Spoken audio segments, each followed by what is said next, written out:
can't really just take your website and sort of shoehorn it into a voice app. You got to think through the user, right?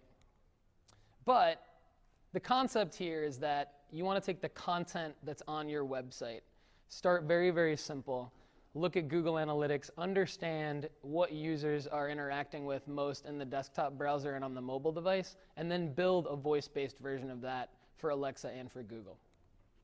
So it's like a marriage between your website and the voice assistants. So we're kind of like sketching through a conversation, right? So the voice user interface design of this is super simple. It's like taking the main menu on your website, like your About Us page, your Services page, your Contact Us page, and just kind of writing out a conversation. And so something like, Alexa, Google, let's talk about Stewart Transportation Solutions. They're another client of ours, and they're more B2B. And so their audience, they want to hit their audience with information on event transportation services. Would you like to learn more about our event transportation services, About Us, or book a consultation? So again, the main navigation of a website. The user says services, and then the voice user interface designer in this case is actually the WordPress content manager, and I'm going to get to that in a second. So you want to get them simply to the punchline. Are you looking for event conference shuttles or executive VIP transportation? Again, this is the B2B business based out of the Nashville area. User says event and conference shuttles, and now it's like a voice-activated website. You're just getting the key information from that page. And again, if you can use data to understand what is the user looking for on your website, then you can write this conversation out. So how do we write the conversation out? Well, we'll get to that in a second. But we know that the user is really not necessarily in the office. They can be in the office, they can be multitasking, talking to the website at this point, doing something else on their computer.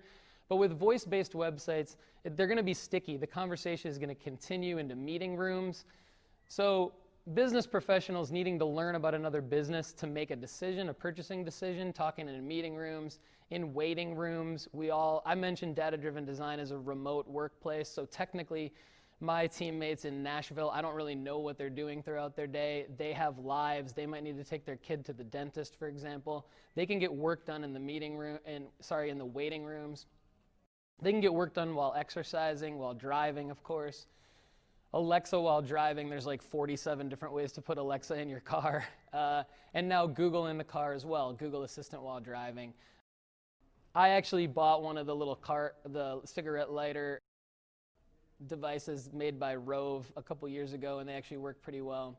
So again, why voice-based websites? Well, they're going to save time, reduce friction, and my big one is differentiate your business. So right now, while voice is still being learned by the end consumer and by the business, this is something that if a small business, again, remember the audience here that we're talking about for voice-based websites. We're not talking about enterprise-level corporations that want to build something fancy in this workshop today. We're talking about small business owners that need a low-lift, entry-level way into voice. It's going to differentiate them. Not many of them have Alexa skills right now. You can go into the Alexa app, search for skills in any vertical, and you've usually got less than 50 in any one particular vertical.